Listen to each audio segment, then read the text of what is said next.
नमस्कार, स्वागत है आप सभी का सुजस सारांश की इस क्लास में। इस क्लास में हम पढ़ते हैं राजस्थान का करंट अफेयर्स, जिसका आधार होता है राजस्थान सरकार की सुजस पत्रिका, जो कि राजस्थान सरकार के सूचना एवं जनसंपर्क विभाग द्वारा प्रकाशित की जाती है। शुरुआत करते हैं हेडलाइंस के साथ। सबसे पहली न्यूज क्या है कि आम जन के लिए सेवा मित्र वरदान बना। ये सेवा मित्र क्या है?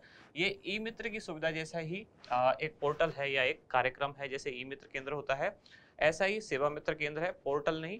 ये ई मित्र की तरह एक केंद्र है जहां जो अलग अलग सरकारी योजना है, जो कार्यक्रम चल रहे हैं, जिनकी ऑनलाइन जानकारी चाहिए या कुछ ऐसे काम है जो ई मित्र द्वारा हम करवाते हैं, वैसा ही एक कियोस्क केंद्र है जो कहाँ शुरू किया गया है? जोधपुर जिले के लूनी उपखंड में। क्या नाम है इसका? सेवा मित्र।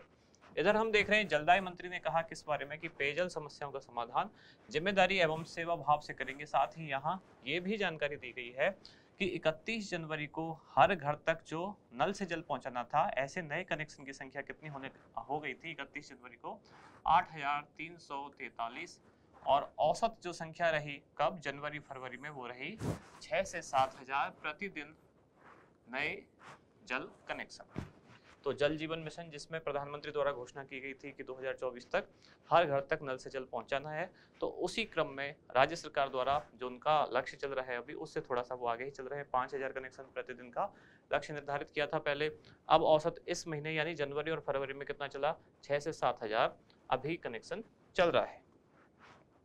अगले पेज पर हम देख रहे हैं एवियन इन्फ्लुएंजा से बचाव के लिए सतर्कता। तो पक्षियों में होने वाली बीमारी, जिसको H5N1 भी कहा जाता है, इसकी अभी तक पुष्टि नहीं की गई है।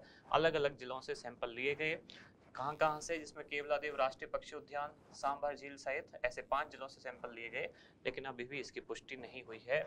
और ये राजस्थान के लिए एक बहुत ही बड़ा समाचार है। जो लोग प्रतियोगी परीक्षाओं की तैयारी कर रहे हैं, उनके लिए तो बहुत ही बड़ी न्यूज है कि राजस्थान का अब बजट प्रस्तुत होने वाला है। उसकी डेट क्या आई है?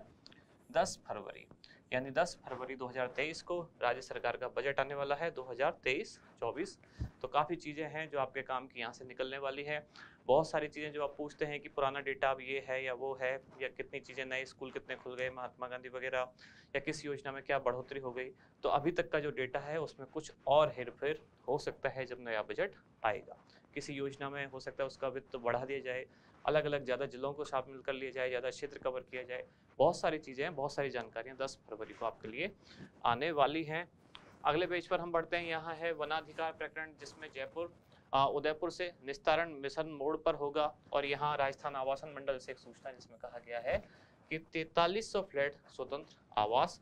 और शक्ति दिवस, ये क्या होता है इसको डिटेल में पढ़ेंगे, जिसमें एनीमिया और कुपोषण के उपचार के लिए अभियान, ये कार्यक्रम चलाया जा रहा है, जिसमें किशोरियों, बच्चों, इसके अलावा महिलाओं की स्वास्थ्य जांच की जाती है। इसको देखेंगे आज। अगले पेज पर जानकारी है डूंगरपुर, जहां 348 विशेष योग्यजनों के बच्चों को पालनहार योजना का लाभ मिला। तो जो लोग बार बार कंफ्यूज होते हैं पालनहार में बच्चों को कितनी राशि दी जाती है, तो आपको मैं ये चीज दिखाना चाह रहा हूँ कि जैसे यहाँ कहा है विशेष योग्यजनों के बच्चों को भी पालनहार में लाभ मिलता है, ऐसे ही अनाथ बच्चों को पालनहार में लाभ मिलता है। सिलिकोसिस पीड़ित माता पिता के बच्चों को पालनहार में लाभ मिलता है। कुष्ठ रोग से पीड़ित माता पिता के बच्चों को पालनहार में लाभ मिलता है। इस तरह पालनहार योजना में बहुत सारी कैटेगरी है। तो डायरेक्ट ऐसा पूछेंगे अगर आप कि पालनहार में कितना लाभ मिलता है, तो उसका सीधा सीधा उत्तर नहीं होगा। पहले आपको जानकारी पूरी देनी होगी, यानी कि पालनहार योजना में किस कैटेगरी का, यानी कि वो बच्चा अनाथ है या उसके माता पिता की दूसरी कोई कैटेगरी है, सिलिकोसिस से पीड़ित हैं या विशेष योगजन के बच्चे हैं। उसके बाद कैटेगरी के बाद भी ये जरूरी है कि बच्चे की आयु क्या है, क्या वो 0 से 6 वर्ष के बीच में है या वो 6 से 18 वर्ष के बीच में है। तो उसी हिसाब से उसको जो दिए जाने वाली आर्थिक सहायता है वो डिसाइड होगी। यहाँ है नाथद्वारा में विभिन्न कार्यक्रमों का शिलान्यास किया गया। आप फोटो देख पा रहे हैं, कौन है? विधानसभा अध्यक्ष डॉक्टर CP जोशी। अगले पेज पर अब जयपुर में शुरू होने वाला है 17 से 19 फरवरी तक कौन सा? सांभर फेस्टिवल, जिसमें जयपुर के जिला प्रशासन और जिला प्रशासन के साथ साथ पर्यटन विभाग द्वारा इस फेस्टिवल का आयोजन किया जाएगा। और राजस्थान पुलिस का एक विज्ञापन, जिसमें CCTV कैमरे का चक्रव्यूह है तैयार, कदम रखा तो बच नहीं सकेंगे गुनहगार। राजस्थान पुलिस आजकल शायरी की भाषा में मैसेज दे रही है। और ये इंडेक्स यानी कि कौन कौन सी चीजें हैं जिनको आप आज हम पढ़ेंगे। सबसे पहले है शक्ति दिवस कार्यक्रम, फिर सांभर फेस्टिवल और इसके बाद जल जीवन मिशन। शुरुआत करते हैं कहाँ से? शक्ति दिवस कार्यक्रम क्या है और कब आयोजित होता है? तो क्या है ये मैंने शुरू में बताया, आपको वापस बताऊंगा। कब आयोजित होता है? तो हर महीने के प्रत्येक मंगलवार को। पहले ये होता था केवल महीने के पहले मंगलवार को,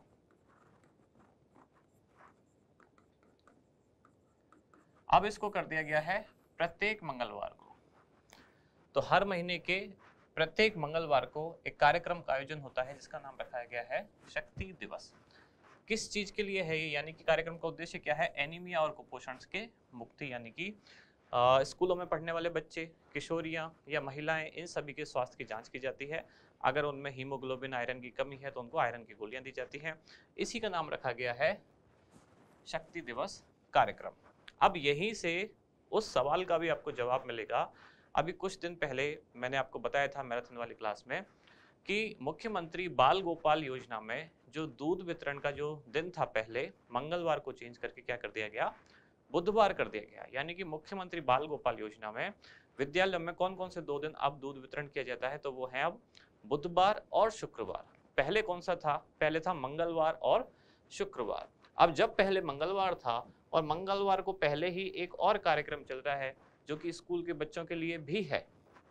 इस कार्यक्रम में यानी कि शक्ति दिवस में कि ऐसा नहीं है ये केवल विद्यालयों में चलाया जाता है, लेकिन विद्यालयों में भी चलाया जाता है। इसके अलावा आंगनवाड़ी केंद्रों पर, इसके अलावा जो राजकीय अस्पताल है वहाँ पर। तो जब विद्यालयों में कार्यक्रम चलाया जाता था तो मंगलवार को स्कूल में एक ही दिन 2 कार्यक्रम हो रहे थे और वो दोनों भी खाने पीने से ही संबंधित थे। अब यानी बच्चों को दूध भी पिलाया जा रहा है, बच्चों को स्वास्थ्य जांच भी की जा रही है, आयरन की, फोलिक एसिड की टैबलेट्स भी दी जा रही हैं। तो सारी चीज़ें एक साथ नहीं संभव थी। इसीलिए मुख्यमंत्री बाल गोपाल योजना का जो दिन था मंगलवार वाला उसको चेंज किया गया और उसको अब कर दिया गया है बुधवार। शक्ति दिवस से टकराव के कारण उसको चेंज किया गया। इसके अलावा और भी विभिन्न ऐसी योजनाएं थी जो मंगलवार को एक ही दिन टकरा रही थी, इसलिए दूध वितरण अब बुधवार कर दिया गया है। तो अब हर महीने के प्रत्येक मंगलवार को शक्ति दिवस का कार्यक्रम का आयोजन होगा जिसमें बच्चों, किशोरियों और महिलाओं की एनीमिया स्क्रीनिंग की जाएगी। अगर उनमें है एनीमिया, यानी कि एनीमिया क्या होता है? एनीमिया का मतलब साधारण भाषा में समझ सकते हैं आप, हीमोग्लोबिन की कमी। तो अगर उनमें है तो उनको आयरन की, फोलिक एसिड की टैबलेट दी जाएंगी और इसके दौरान यहाँ लिखा हुआ है ही आयरन टैबलेट्स का वितरण किया जाएगा। इस कार्यक्रम का आयोजन कहाँ कहाँ होगा? तो सभी सरकारी स्वास्थ्य केंद्र जो हैं, आंगनवाड़ी केंद्र हैं और इसके अलावा जो सरकारी विद्यालय हैं, यहाँ पर इस कार्यक्रम का आयोजन किया जाएगा। इस कार्यक्रम में पहले अभी भी अगर पूछा जाए कि कौन से विभाग द्वारा संचालित है तो मुख्य रूप से ये कार्यक्रम चिकित्सा विभाग का ही है। चिकित्सा विभाग इस कार्यक्रम को संचालित करता है क्योंकि स्वास्थ्य जांच वाली बात है, बच्चों की स्क्रीनिंग की जाएगी, महिलाओं की स्क्रीनिंग की जाएगी। अब एनीमिया है या नहीं, कुपोषण है या नहीं, ये कौन चेक करेगा? स्वास्थ्य विभाग ही करेगा। लेकिन इसमें कौन कौन से विभाग इन्वॉल्व हैं? तो चिकित्सा विभाग प्रमुख रूप से कार्यक्रम को चलाता है, लेकिन इसमें महिला एवं बाल विकास विभाग और इसके साथ साथ अब शिक्षा विभाग भी इसमें शामिल हो चुका है। पहले शिक्षा विभाग नहीं था, यानी कि पहले विद्यालयों में इसका संचालन नहीं होता था, केवल स्वास्थ्य केंद्रों पर इसका संचालन होता था। तो अब चिकित्सा विभाग, महिला एवं बाल विकास विभाग और इसके साथ साथ शिक्षा विभाग, तीनों विभाग ही इसमें इन्वॉल्व हैं। लेकिन मुख्य रूप से ये कार्यक्रम किसका है? तो चिकित्सा विभाग का है, क्योंकि देखरेख कार्यक्रम की वही करेगा, स्वास्थ्य जांच वही करेगा, आयरन, फोलिक एसिड की टैबलेट वही बांटेगा। तो अगर ऑप्शन में चारों ऑप्शन है और उपयुक्त सभी है, यानी कि चिकित्सा विभाग, ये पूछ लिया जाए शक्ति दिवस कार्यक्रम का आयोजन निम्नलिखित में से किस विभाग द्वारा किया जाता है, या शक्ति दिवस कार्यक्रम से संबंधित कौन सा विभाग है? और ऑप्शन में आपके पास तीनों है और फिर उपर्युक्त सभी भी है, तो वही आंसर होगा। यानी कि तीनों विभाग इसमें शामिल है। कौन कौन से? चिकित्सा भी, महिला एवं बाल विकास विभाग भी और शिक्षा विभाग भी। लेकिन चारों ऑप्शन, चौथा ऑप्शन कुछ और है और आपको फोर्सफुली कोई एक ही चुनना पड़े तो मुख्य रूप से ये किस विभाग का कार्यक्रम है? तब ये चिकित्सा विभाग का कार्यक्रम है। आगे है अगला फेस्टिवल, क्या? सांभर फेस्टिवल, जिसका आयोजन कब से कब होगा? 17 से 19 फरवरी 2023 को। आयोजक कौन होगा इसका? तो आपने पिछले काफी टाइम से आप हमारे साथ देख ही रहे हैं कि ऐसे बहुत सारे फेस्टिवल कौन आयोजित कर रहा है? तो पर्यटन विभाग तथा जहां आयोजित होने वाला है उस जिले का स्थानीय प्रशासन। तो जिला प्रशासन जयपुर। सांभर फेस्टिवल कहाँ आयोजित होने वाला है? जयपुर में। कब?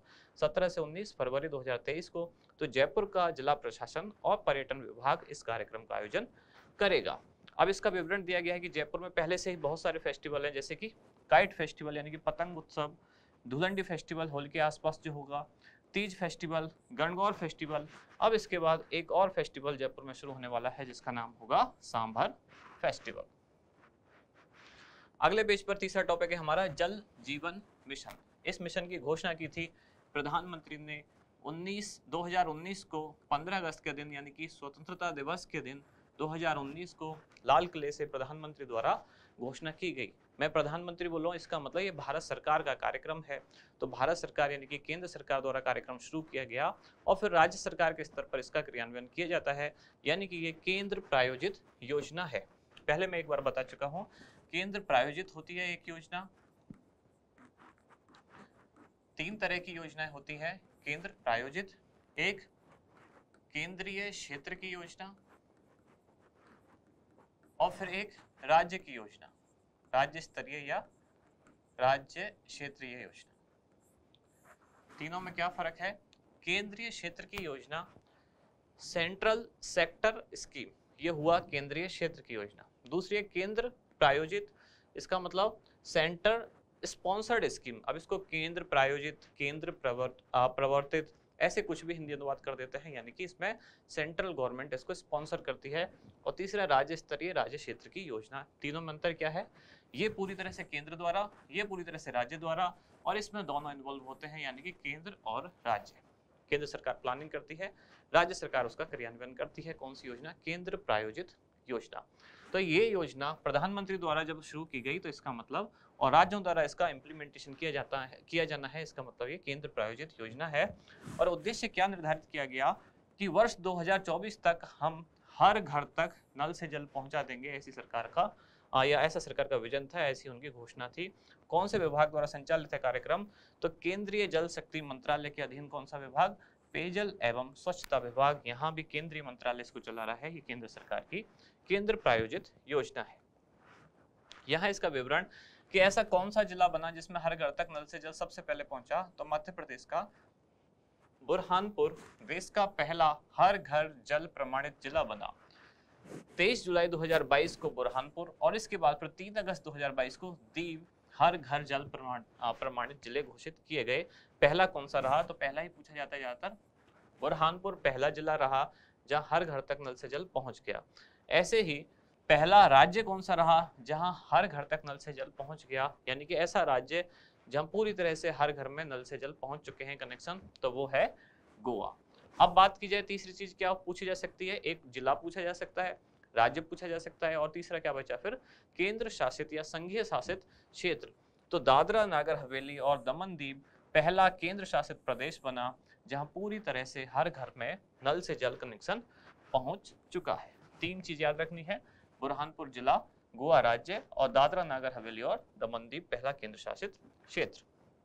राज्य सरकार द्वारा यानी कि राजस्थान की बात की जा रही है अब यहाँ, तो 5000 नल कनेक्शन देने का लक्ष्य रखा गया है प्रतिदिन। और आज जैसे हमने पढ़ा शुरू में, अभी औसत क्या रहा जनवरी के आसपास? तो 6 से 7 हजार प्रतिदिन अभी औसत चल रहा है, यानी कि लक्ष्य से थोड़ा राजस्थान आगे चल रहा है पिछले 1 महीने से। इसके बाद हमारा अभ्यास प्रश्न क्या है?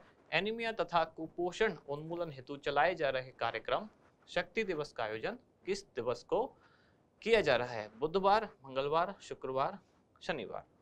आज आपको मैंने थोड़ा सा एक संदर्भ बताया था मुख्यमंत्री बाल गोपाल योजना का।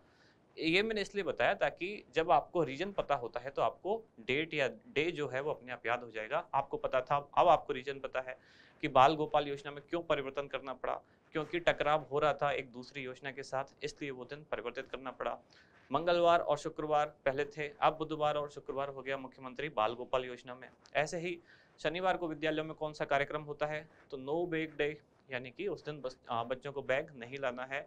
और नो बैग डे के दौरान ही कार्यक्रम चल रहा है चेस इन स्कूल। तो इस तरह से विद्यालयों में कौन कौन से दिन कौन कौन से कार्यक्रम हो रहे हैं तुलनात्मक रूप से आप पढ़ते जाएंगे तो आपको याद होता जाएगा। तो अब रखते हैं आज की क्लास यहीं तक। हम मिलते हैं कल अगली न्यूज के साथ अगली क्लास में। धन्यवाद।